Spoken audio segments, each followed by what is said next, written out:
we've had some turnover, and a lot of the turnover has been our doing. That without the right employee mix, it makes your product less desirable, and it affects our ability. I say my partner and I, our ability to effectively grow the company. Welcome to Grow Think Tank. This is the one and only place where you will get insight from the founders and the CEOs of the fastest growing privately held companies. I am the host. My name is Gene Hammond. I help leaders and their teams navigate the defining moments of their growth. Are you ready to grow? Do you have a customer first strategy in your business? Customer first has been the winning kind of strategy for leadership for many, many decades. It came from the place where we were really focused on shareholder value. Shareholder value in the 80s was the biggest thing. That's what drove companies. That's what got all the stock markets really firing on how do we increase shareholder value. Well, as things evolve and as businesses do evolve and change, you've got to change with the times. So if you're still focused on customer first, then you really want to tune in to today's episode where we talk about a new modern strategy of employee first. This comes from all the fast growth companies out there that I've been talking to. They're just amazing how many of them are so focused on putting the employee experience ahead of everything else.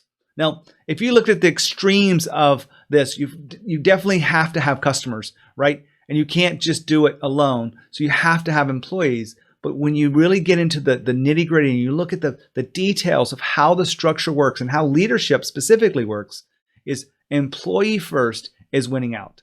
We could talk about some of the way the stock market performs on some of the greatest place to work company. It's more than 100% return over the last few years. And if you compare that to normal, it'd be like 65%. So financially, those companies are performing better. But there's many other aspects to it where you think about, or higher retention rates, if you will. That really is some of the bigger benefits behind this. Our special guest today is James Dowd. He is the co-founder of Iuvo Logistics. They're one of the Inc. 5000 companies. And I was having a chat with him, really have a different perspective. And I want you to tune into this because in their industry, their typical turnover is 100%, right? Over a 12-month period. But in their business, because they put employee first, they've got it 5%. So when you think about this, that's one of the biggest benefits. If you think about having great people, you really want to take care of them. You don't want them to leave too early. Well, you want to think about employee first from your leadership style. Well, here's the interview with James. Hi, James. How are you? Very well. Good to see you, Gene. Excited to have you here at Grow Think Tank. I want you to tell our audience a little bit about the company and why you started it. Well, we saw an opportunity in the marketplace. My business partner and I had this business set up as a freight brokerage business. And for those folks that don't know, that is simply we marry up jobs or clients with equipment. So you're asset free. You're doing it all through technology. And back in December 2017, so we're going on 2 years now, actually it was 2017 or 2018. It's gone pretty quickly. It was 2017. We noticed that in the brokerage business, the competition had become fierce, so much to the point that my partner was on a phone call with a carrier, and the carrier was offering a rate that was twice of what we were getting paid by the customer. And he got real frustrated, slammed his phone down, and I was with him at the time, and I chuckled. He said, "What are you laughing at?" I said, "We're on the wrong side of the business. We need to be in the asset side of the business." And that pretty much embarked him on getting into owners of tractors and trailers, or semis, as folks call them. That started in July, 1 year ago now. Couple of months, and in that time we went from one tractor trailer to we now have 23 tractors and 37 trailers in the Midwest and South. Well, that's a pretty good shift of the business. How many employees do you have, James? We have 38. So, relatively still a small company. And we had talked a few days ago, one of the biggest things that you thought drove the growth of the company is really kind of a really different kind of approach than most businesses have around employee first. What is employee first before we go much further? So employee first to us is, and we've had this discussion, I've had this discussion with other folks, what's first, the client or the employee? And it's sort of a chicken and egg type scenario. We absolutely look at our employees being first, from the simple reason that they're the ones that are driving our company on a daily basis. And we've had some turnover, and a lot of the turnover has been our doing, that without the right employee mix, it makes A, your product less desirable, and B, it affects our ability, I say my partner and I, our ability to effectively grow the company. I'm not sure if that answers your questions. Well, I think a lot of people, see that chicken and egg thing, and they really attach themselves to the extremes. Like if I didn't have customers, we wouldn't have a business. And I totally get the fact that if you looked at it from those extreme perspectives, but what you've done is you've really kind of forced yourself to say, overall, like really what's really the heart and soul of this business, and it's the employees. Is that fair to say? Absolutely, without a shadow of a doubt. Why do you think so many leaders believe it's customer first instead of employee first? I think they spend so much time chasing the business, and when they finally win it, earn it, gain it, they look at the magic is actually in getting it. But what they fail to realize in many occasions is the reason that they've kept the business is because of their employees.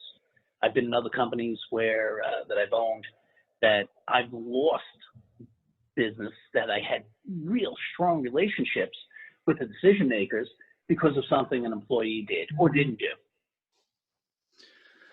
And we probably all had those situations. I know I have in hiring hundreds of people over the years. When you put employees first, like to what links do you go? Like what are some of the strategies you would share with us around employee first? Well, it starts from the day they come on. We've done something a little bit different. Our industry, the trucking industry, the pricing model, or the wage model, if you will, for drivers is based on a cents per dollar. And that puts the driver in a position where he can do well if he's driving many, many miles and staying away from home. However, bad weather, a customer canceling an order, a truck going down for the count, which happens often, or many other factors, immediately stops the driver's ability to earn. And we took a different approach. We wanted to get drivers that would stay with us for years and would represent the values that my business partner Dave and I have to our customers, because they're the ones that are seeing the customers every day. We're not seeing them every day. We may talk to them, but we're not seeing them. So we sort of disrupted the industry a bit by offering a guaranteed salary. So much to the point where there's still a driver shortage in America. We actually have a surplus of qualified candidates and a great driver pool and great team. Now, I would imagine that this industry has a retention problem overall. Do you know what the typical company that you're looking at, what their retention is? Gene, it sounds unbelievable. It's 100%. There's 100% turnover, and that goes. Yeah. Now, I don't know how they quantify that, because obviously 100% turnover means you don't have any employees. But over a period of time, whether that is 12, 18 months, the turnover rate is 100%. We're experiencing, we've had the same team of drivers, same core of drivers, 95% of them for the last 8 months. And I say the last 8 months, we made some transitions in the beginning. We made some mistakes. on some of the folks we brought. We've been able to get past that, and the culture that we have now is phenomenal. I know you may not be used to calculating your turnover, but here's an easy, kind of back of the napkin approach to it. You take how many employees you have as the starting number. So James said he had 38 employees. Then you calculate how many people did you have to hire this year as a replacement for someone else. If you were doing that and you had 10 employees, then you're going to have close to about a 33% turnover. If you had to hire 38 employees, you're going to have 100% turnover. If you had to hire 50 employees, wow, you've got close to 130% turnover. I share this with you because I want you to understand this is a key number for the health of your organization. If you have a high turnover, it's going to cost you a lot. It's going to be very expensive. Your most expensive factor is probably your labor. And you have to really think about, why employee first really works. If you're having a problem with retention, you want to look at some of these strategies. So back to the interview with James. So the pay model is different, which really changes the risk associated with going with you. And so they probably love the fact that it's very consistent, as opposed to how many, because I know I worked in the actual transportation industry. I don't think you knew this. I did a Y2K project. Do you remember Y2K? Sure. And yeah. I was working, we had to retire, 30 of their 100 different applications. And we went through the whole, assessment readiness of this company. And so I understood the business. We all know, there's certain limitations around driving, but you can't drive, 20 hours a day just because you feel good and you got hopped up on Red Bull. There's some limits to that. Fair? There is. It's actually become more difficult over the last 4 years, I believe. It predates us. There's something in the industry now called ELDs, electronic logging devices. Yep. Back in the day, and I say back in the day, there are still companies doing this. They would have two books, and the one book would be what they were doing at that moment, and the other book would be the actual book. So if they ever got pulled over, they gave you can't do that now, with exception. There are some exceptions where there are some companies out there that if the engine that's in the tractor is predates, I think it's 2006 or 2004, then you do not need an electronic logging device because it simply won't work with that type of engine.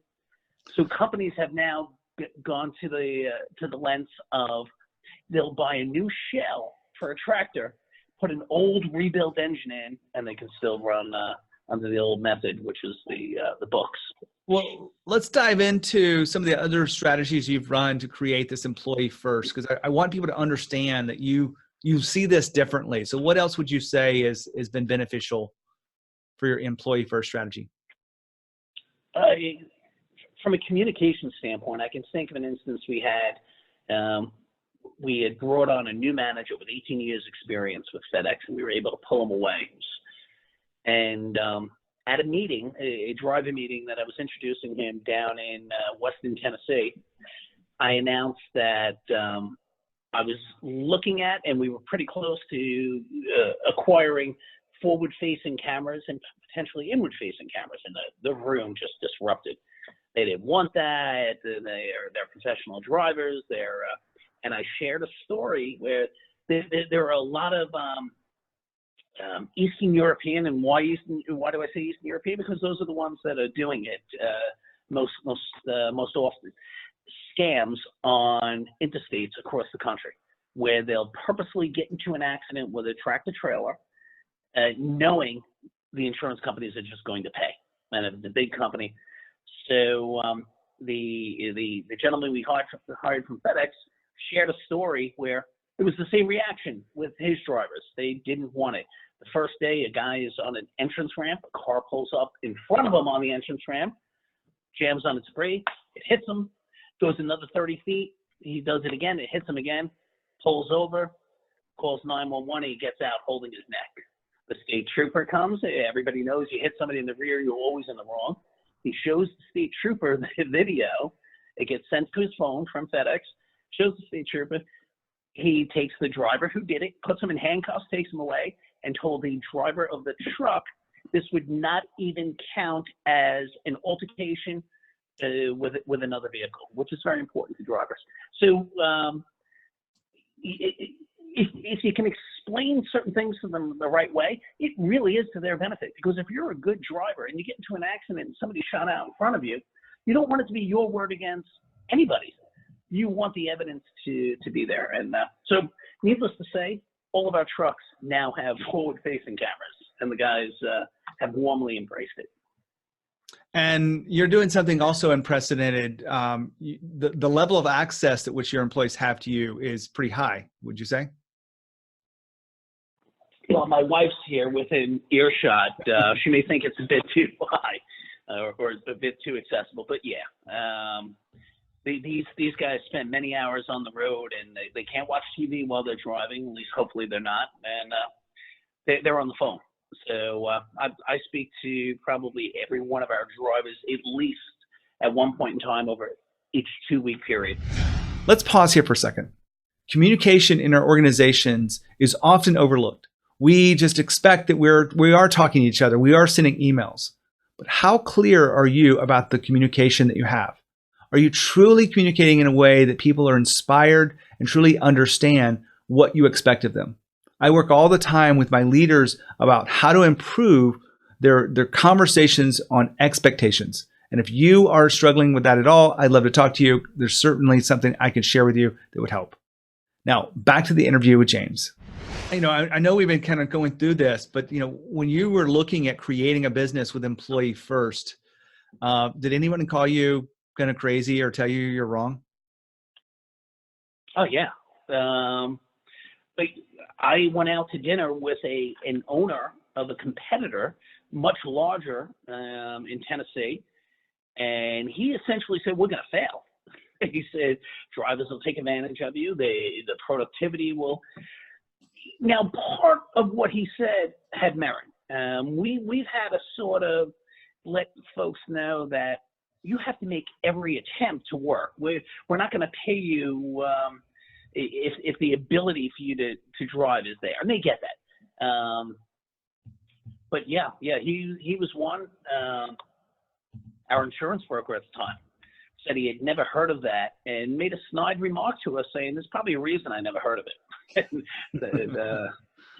So it wasn't very encouraging. He's no longer our insurance broker though. Well, moved on. To pull the audience in here to my research, if you haven't heard it before, I've had over 500 interviews with founders and CEOs of fast growth companies. These companies are on the Inc. 5000 list, many of them on the Inc. 500. And 9 out of 10, and it's actually higher than that if you want the very specific numbers. At one point in time, it was 94.1% say it's employee first. Now, 5 out of 10 will say it's employee first, absolutely, like it just has to be, kind of the way you are, James. 4 out of those 9 go, it's really close, like our customers are so important to us, but it just has to be employee first. And only 1 out of 10 will say it's customer first every time. Bigger companies I've found will tend to say it's employee first, but those bigger companies, as I know, are having retention problems. They're much more short-term focused on quarterly numbers and things like that, hitting Wall Street numbers and things. You've got a long-term focus. Like, where do you see this going with your employee first as you kind of think about the future? We do. We've spoken with some consulting firms. We brought on a CFO. We are thinking 2, 3, 4 years down the road. Outside of an opportunity to potentially sell the company, which is a different conversation, we've looked at ESOPs. Are you familiar with ESOPs? Yeah. It's essentially the employee ownership of the company. Taking the folks that we have now, and we've already identified guys that look like they're good candidates to be in management, because we're going to need that. We're going to go from 25 to by the end of 2020, we should be close to 70. And the following year, we'll probably be at 150. Without acquisitions, we'll be doing this organically. So we're going to need managers. We're going to need good people, and we're the folks that are presently working for us that exude the same ideas or have bought into what we've done with the drivers and with our other employees as well. I don't mean to discount the others, but the drivers are the majority of our employees, and the hardest working. Now, James, I would love to ask you, and again, don't tell me anything that you don't want to share publicly, because we have a pretty big audience here, but what mistakes have you made in this journey of fast growth that we could learn from? You said this was a 45-minute thing. We'd have to extend it a couple of hours. Oh gosh. Okay. Give me just one that really sticks out in your mind as something that we could learn from.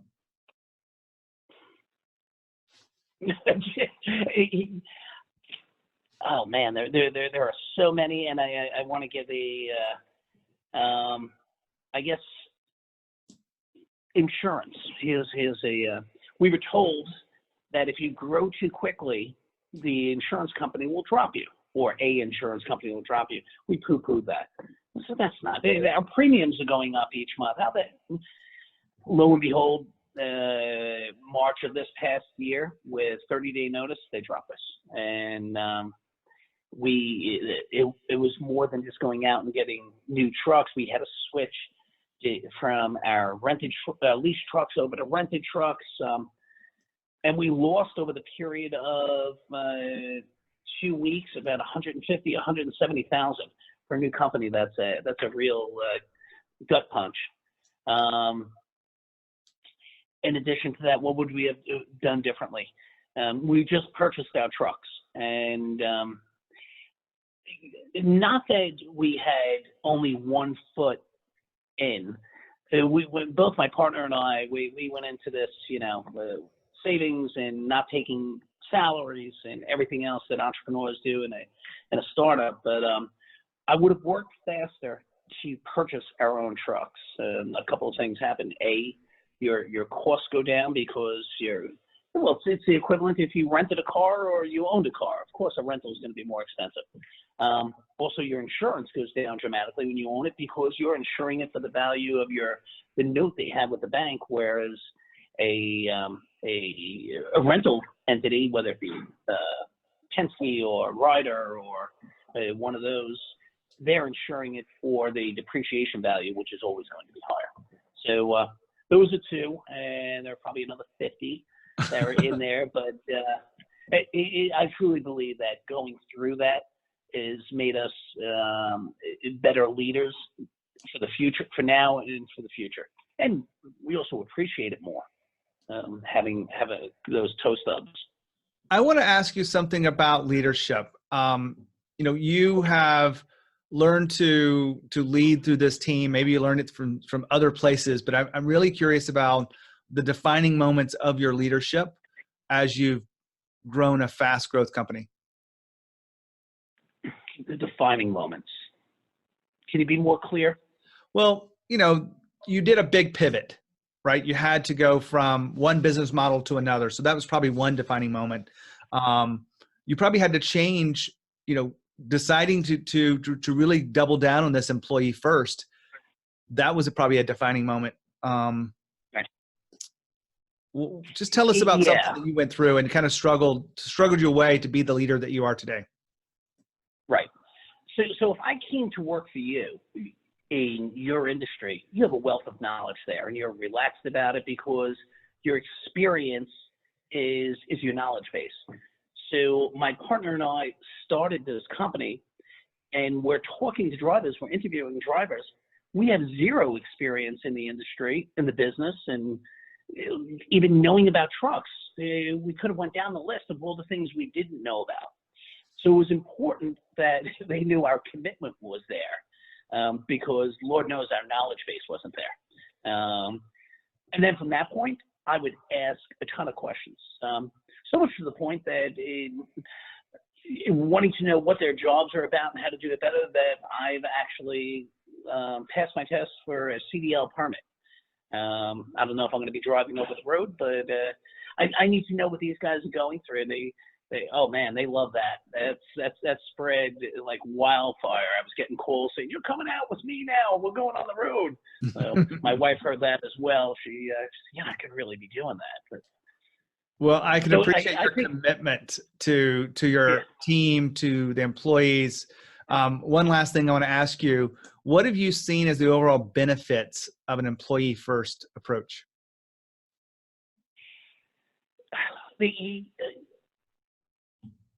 If you have a good employee, the one thing in a small business, this is the one thing you really hope you can instill in them is if they have another opportunity, which they view as a better opportunity. If you've really developed that relationship with them, you hope they'll come to you first. And it's part of the litmus test of interviewing a new employee is, they're excited about the job. They're most likely getting a raise. They like the ability. They like the fact that they're going to be home with their family every other night and on weekends. Some of these guys were on the road for 3 weeks in a row without seeing their family. I'll ask them, what type of notice or do you have to give? And if they say anything other than, 2 weeks, the only exception to that is 2 weeks, but I know from the past, once guys leave, it can be shorter, but they have to say 2 weeks. Because if they're not going to do it to their existing employee, they're going to do it to us when if they find another opportunity. And we've had a couple of guys that thought the grass may be greener. We've discussed it, and they've been able to retain them. Well, I appreciate you sharing your wisdom here, James. A non-traditional industry with a non-traditional approach to growth, employee first is something I really believe in. Thanks for sharing your experience with it here on the podcast. Thank you so much, Gene. Thanks for having me. What a great interview. Love talking to founders out there that have figured out that employee first is driving tremendous value for the organization, for the people involved, for the customers, because putting employee first really does make it so that those employees want to serve the customers. They really want to prolong the fact that they found a great place that cares for them and takes care of them. So that is a really amazing message today from James. I really love the part where he talks about, some of the difference in his turnover rate, like the industry average being 100%, moving down to about 5%. And really some of the benefits that happens behind that, and really creating some great stories for those employees that they weren't able to afford, traditional housing and loans until they were able to put them on this guaranteed salary. And so much has been opening up for them. So I share this with you because your industry is probably different. Your industry is probably a little bit more knowledge-based than driving a truck. And there's nothing wrong with driving a truck, but I want you to think about those people are even harder to retain. Those people that you have are probably even more difficult to replace. So with an employee first strategy, you really could see the benefits of that long term. And that's what you have to do. You have to really be looking at the long-term aspects, not short term. Well, that's our piece here today. Employee first is something I believe in. Employee first is something that I think you should consider. If you have any questions about what that means and the strategies behind it, how do you get started, make sure you reach out to me, Gene@genehammett.com. As always, lead with courage. I'll see you next time.